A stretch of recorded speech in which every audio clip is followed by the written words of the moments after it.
pour LFI NUPES, Léo Walter. Merci Madame la Présidente, Madame la Rapporteure, chers collègues. La consultation du portail de la fonction publique nous indique que les emplois civils permanents de l'État, des régions, des départements, des communes et de leurs établissements publics sont occupés par des fonctionnaires qui peuvent ainsi exercer leur mission dans le respect des principes démocratiques du service public. Impartialité, neutralité, probité, égalité de traitement des citoyens. Elle nous rappelle aussi que la fonctionnalisation est un ciment juridique à l'épreuve du temps et une double protection. Protection des citoyens donc, mais aussi protection des agents de l'arbitraire, ce qui évite l'instrumentalisation de l'administration à des fins partisanes par un pouvoir politique quelconque ou par des intérêts privés. La question qui nous est posée par la proposition de loi présentée par Madame la rapporteure est donc la suivante. Les accompagnantes d'élèves en situation de handicap, je me permets de parler au féminin, eu égard à la proportion de femmes qui composent ce corps de métier, occupent-elles un emploi civil permanent de l'État? Pour y répondre, il nous faut prendre les choses dans l'ordre. Les AESH exercent au sein de l'éducation nationale, dans un service public d'État donc. Exercent-elles une mission nécessaire? Quiconque a enseigné dans une classe du premier ou du second degré accueillant un ou des élèves en situation de handicap sait combien leur présence est précieuse et combien leur absence est préjudiciable à un enseignement de qualité pour celles et ceux qui en ont sans doute le plus besoin.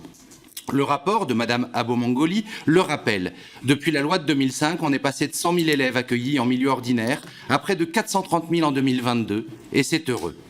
Exerce-t-elle une mission pérenne? Depuis 1983 et la reconnaissance d'un besoin d'une assistance particulière pour se déplacer, s'alimenter ou pour des soins courants de ses élèves, il y a bientôt 40 ans que cette mission de service public, sous diverses formes, existe. Elle concerne aujourd'hui près de 130 000 AESH et celle-ci ne couvre pas tous les besoins de prise en charge, loin s'en faut, comme le souligne là encore le rapport. Exerce-t-elle une mission qui exige des compétences spécifiques? Le Code de l'éducation dispose qu'il appartient au service public d'éducation de veiller à la scolarisation inclusive de tous les enfants sans aucune distinction. Cela signifie l'accompagnement d'élèves au handicap très divers et à tous les niveaux de scolarité. Cela exige des qualifications élevées, diverses et évolutives. Il faut donc une formation initiale de qualité et une formation continue tout au long de la carrière. Les emplois d'AESH sont donc des emplois de service public nécessaires, pérennes et qualifiés.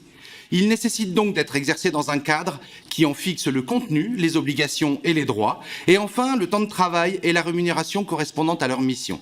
Ce cadre existe, c'est celui de la fonction publique d'État. Ce ne sera pas la première fois que, face à de nouveaux besoins, on crée un nouveau corps. Les AESH rencontrés dans le cadre de ma carrière d'enseignant ou lors des auditions croient en leur mission et aiment leur métier.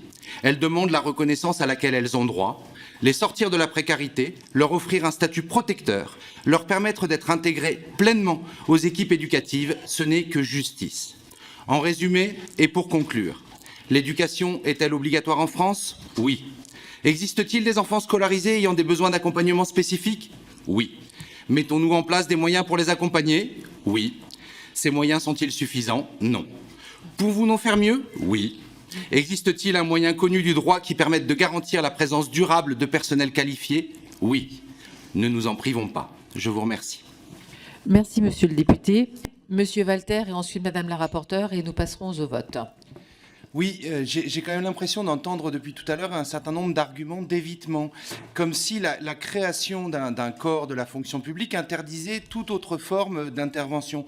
Nous avons sous les yeux, malheureusement d'ailleurs, à mon sens, l'exemple parmi les enseignants du fait que différents statuts peuvent parfaitement cohabiter et que donc on peut avoir le statut de la fonction publique qui est offert à celles qui le souhaitent, à celles et ceux qui le souhaitent, à celles et ceux qui l'intègrent de manière pérenne, sans pour autant se priver d'autres moyens d'intervention. Le deuxième point, c'est que les différents arguments qui sont apportés sur la question du temps de travail, etc., ne sont pas réglés, ou de la mobilité, ne sont pas imputables au statut. C'est-à-dire que le problème de la mobilité des enseignants aujourd'hui est un problème nouveau et c'est un problème qui est induit par bien d'autres choses que la question du statut de la fonction publique duquel il relève.